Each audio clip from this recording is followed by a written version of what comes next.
My friends think you're a joke, and honestly, they're not wrong, she said before her girls' trip, so I moved out while she was gone. She came home to empty rooms and a note that said, "Hope they think this is funny too." Hey viewers, before we move on to the video, please make sure to subscribe to the channel and hit the like button if you want to see more stories like this. Thanks. If I had $1 for every time my girlfriend Qley called me safe, I probably could have retired 5 years ago. Instead, I was just a 29-year-old senior data analyst, paying 80% of the rent on a downtown apartment we couldn't afford. Also, she, 27, could find her passion. For the last 2 years, I'd been investing in us. That meant I was the rock. I was the stable one. I was the one who paid off the $8,000 in credit card debt she'd accidentally racked up just to get her a fresh start. I was the one who funded her failed Etsy store, the one that sold custom resin art keychains. And I was the one who came home every night at 6 p.m., cooked dinner, and listened to her complain about how the world just didn't get her. Lately, though, safe had stopped being a compliment. It had become a dirty word. The real shift started when she fell in with her new friend group, led by a woman named Jessica. Jessica was a nightmare of toxic TikTok trends, a walking billboard for high-value men, provider energy, and six-figure alphas. My $110,000 a year analyst job, once the bedrock that allowed Qley to explore, was now a source of open embarrassment. I got the first real taste of it a week before the end. We were at a pre-Vegas dinner for her upcoming girls' trip, and I was, of course, paying. Jessica was talking about her new guy, some crypto bro who leased a McLaren. "You should get into crypto, Mark," Jessica said, not even looking at me. "I prefer to invest in things I can actually, quantify," I said mildly. Jessica let out a little humph of a laugh. "That's cute. It's almost like you enjoy being on the financial sidelines." "Qley," she said, finally turning to her, "you need a man who plays the game, not just spectates." I waited for Qley to defend me, to say anything. She just forced a laugh, her eyes flicking to me and then quickly away. "Oh, Mark, don't be so literal. Jessica just means you're very practical." Practical was the new safe. The look they shared told me everything I needed to know. I wasn't her partner. I was her court jester. The walking, talking ATM who was just a little too boring to bring around the alphas. Which brought us to Thursday night. Her bags were packed for Vegas, an explosion of sequins and new outfits splayed across the bed I'd paid for. She was on her phone, texting furiously and smiling in that way she never smiled at me anymore. "Qley, we need to talk," I said, standing in the doorway. She let out an aggressive, put-upon sigh, the kind that says, "You are the single most inconvenient thing in my life right now. God, can you not do this right now?" She locked her phone and threw it on the bed. "I'm trying to get into Vegas mode." "You're such a buzzkill." "A buzzkill?" I asked, and my voice was dangerously quiet. "For wanting my girlfriend to defend me? That dinner last week. The way Jessica talks to me. The way you let her. It's not right." She stood up, and the mask of the bubbly, passionate dreamer I'd fallen for just dissolved. Her face went cold and hard. She put her hands on her hips. "You want honesty? Fine." My stomach went cold. "My friends think you're a joke. And honestly, they're not wrong." I just stared. I couldn't feel my hands. "A joke?" "Yes, Mark. A joke," she snapped. "You're just safe. You're predictable. You're the nice guy who finishes the spreadsheet. You are not the one who closes the deal." Do you get it, my friends? They're meeting men who own the company, not just analyze its data. She was breathing hard, her eyes bright with a cruelty I'd never seen before. "And you?" I finally managed. "You agree with them." It wasn't a question. "I'm just saying I need to be around winners for a few days," she said, her voice full of smug dismissal. "I need to breathe." She zipped up her carry-on and pushed past me, grabbing her purse. "I'll see you on Sunday. Don't wait up." She walked to the door, paused, and then, as an afterthought, kissed the air somewhere in the vicinity of my cheek. The door clicked shut. I heard the elevator ding down the hall. She was gone. I stood there for a full 10 minutes, the silence of the apartment buzzing around me. The insult echoed in the space she'd left. A joke. And then a switch flipped. It wasn't rage. It wasn't even heartbreak. It was clarity. Crystalline. Perfect. She didn't just dump me. She hadn't even had the courage to dump me. She just insulted me, confirmed she had zero respect for me, and then left for a long weekend, expecting me to be here, like a loyal dog, when she got back. The joke, I realized, was that she thought I would be. The click of that door echoed in the apartment for a long, long time. I didn't move. I just stood in the bedroom, listening to the hum of the refrigerator. A joke. The joke, I thought, was that she was right. I was a joke. I was the punchline to a story she was telling her friends. I was the chump paying for the stage, the lights, and the microphone, and she was the star who was leaving with the band. But the funny thing about jokes is that they have to end. I didn't get angry. I didn't punch a wall. I didn't even feel like crying. I just felt optimized, like a piece of code that had finally been debugged. The logical error, my relationship with Qley, had been found and isolated. Now, I just had to run the delete script. I walked to my desk, sat down, and opened my laptop. I pulled up our lease agreement, a PDF I'd signed 18 months ago. Then I opened my banking app. I looked at the 2 years of Venmo transfers, rent, dinner, Vegas fund, Etsy supplies, her half, again. I looked at the utility bills, all in my name. The furniture receipts, all from my credit card. I wasn't her partner. I was her primary investor. And she had just declared emotional and financial bankruptcy. It was time to liquidate my assets. I picked up my phone. My thumb hovered over her contact, the one with the laughing picture of her from a vacation I paid for. I didn't call her. I called my friend Sam. Sam, I said, my voice perfectly level. You free this weekend? And do you still have the keys to your brother's moving truck? Sam was quiet for a second. Yeah, man. Why? You finally upgrading that TV? I'm upgrading my whole life, I said. Qley just left for Vegas. She told me I'm a joke. I'm moving out while she's gone. There was a long pause, then a slow, appreciative whistle. Okay, that's epic. I'll be there in an hour. We're gonna need boxes. And beer. We started Friday morning. Sam, bless him, had recruited 2 of his beefiest gym buddies.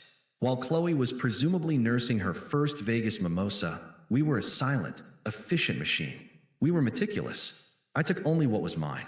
My clothes, my books, my entire PC setup. My toothbrush. The bed? I'd paid for it. It was disassembled and in the truck in 10 minutes. The sofa? Mine. Gone. The 65-inch TV? My Christmas bonus last year. Gone. The pots, the pans, the good knives, the air fryer, the espresso machine, all mine. I even unhooked the smart bulbs and put the apartment's original, dim yellow ones back in. By 4 p.m., the apartment was hollowed out. It echoed. All that was left was her stuff. Her mountains of clothes. Her makeup collection. Her half-finished passion project canvases. And, ironically, the ridiculous, oversized, gold leaf floor mirrors she and Jessica just had to have, which she'd bought with my credit card. I left it. It seemed fitting. She'd have something to look at herself in. At 4:30 p.m., I made my last call. The landlord. Hi, I said. I'm calling to give notice for apartment 12B. I've moved out. What? Mark? The lease isn't up for 6 months. I understand, I said calmly. I'm forfeiting the entire security deposit. I'm also Venmoing you my half of the lease break penalty right now. The other tenant, Qley, will be responsible for her half and for the full rent moving forward as of today. I sent the payment while he was still sputtering. I followed up with a formal, signed email. I didn't care about the money. It was a cheap price for freedom. My last act was to walk to the kitchen counter. I pulled a single sticky note from the drawer I'd bought. I wrote 5 words on it. Hope they think this is funny too. I stuck it squarely on the fridge. Then, I walked out and locked the door for the last time. Before Qley's plane even landed in Las Vegas, I was in a new, smaller, much nicer apartment on a 3-month lease across town. I sat on my sofa in my new living room and I opened my phone. I blocked Qley. I blocked Jessica. I blocked her entire coven of high-value friends. I changed my voicemail greeting to a generic, robotic voice. Then, I ordered a pizza and slept for 10 solid hours. I didn't hear the explosion.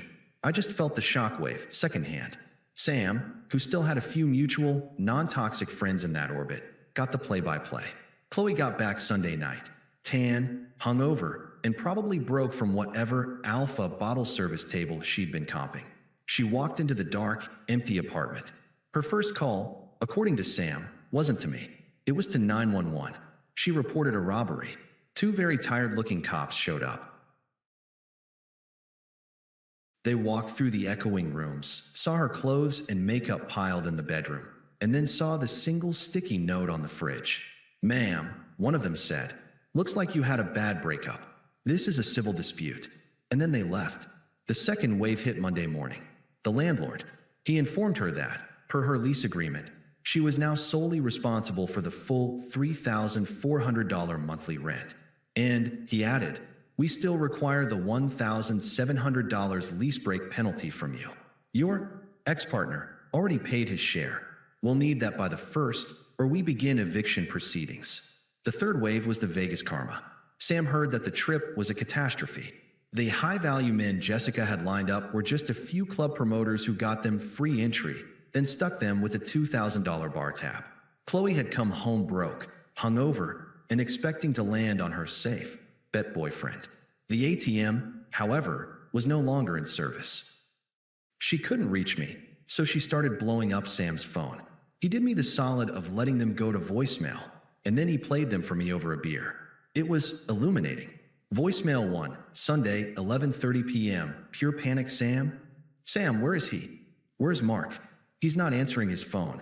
Someone broke in. They stole everything. The sofa, the bed. Sam, he took the goddamn coffee maker. What am I supposed to do? What am I supposed to do?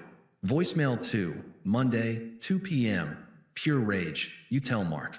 You tell him I'm calling a lawyer. He can't just leave. He abandoned me. He owes me. He's a coward. This is sociopathic. He thinks this is funny.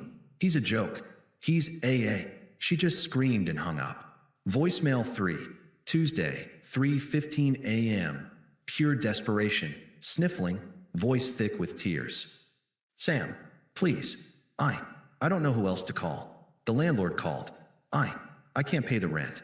I can't pay it, Sam. Jessica isn't answering my calls. None of them are. I'm just sitting on the floor.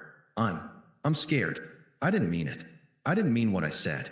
I was just stressed about the trip. Please, just tell him to call me. I just need him to call me. Sam looked at me. Dude, that's rough. I looked at my beer. Yeah. So, he said, you gonna call her? I picked up my phone, opened Sam's call log, and found the number. I looked at it for a second. Then I tapped block. No, I said, taking a sip. I'm not. The first 3 months were a blur of positive forward momentum. I leaned into the joke of my boring analyst job. I took on a complex AI modeling project that no one else wanted, and I crushed it. So completely, in fact, that they gave me a 20% raise and a promotion to the data science and AI strategy team. I moved into a new one-bedroom in a nicer building, one with a gym. I started using it. I was reading. I was sleeping. I was, for the first time in 2 years, not constantly managing someone else's emotions. I was breathing. I heard about Qley's eviction through Sam. She couldn't find a roommate, couldn't afford the rent, and couldn't pay the lease break penalty. She was forced to move back in with her parents in the suburbs, an hour outside the city. And Jessica, the high-value friends, they had ghosted her completely. As soon as Qley's provider, me, was gone, she was no longer a winner. She was just a broke, evicted 27-year-old living in her childhood bedroom. She was, in their eyes, a joke. The irony was so thick I could have bottled it. Then, the secondary attacks began. When she couldn't reach me, she sent in her family. An unknown number called me one afternoon. I almost ignored it. Hello, Mark? Honey, it's Karen, Qley's mom. I've been so worried. Her voice was all fake sweetness and concern. Hello, Karen, I said, my voice flat and professional. I'm not sure why you're calling me. Oh, Mark, please, she said, the fake cry already starting. She's not herself. She's just been crying in her old bedroom for weeks. She's a mess. She told me what she said, and she made a terrible mistake. Those girls, Jessica, they were such a toxic influence. You know she doesn't mean those things. I waited. She loves you, Karen pushed. She needs you, Mark. Can't you just talk to her? This is all just so embarrassing for her. There it was. Not devastating, not heartbreaking, but embarrassing. That was all this was to them. An image problem.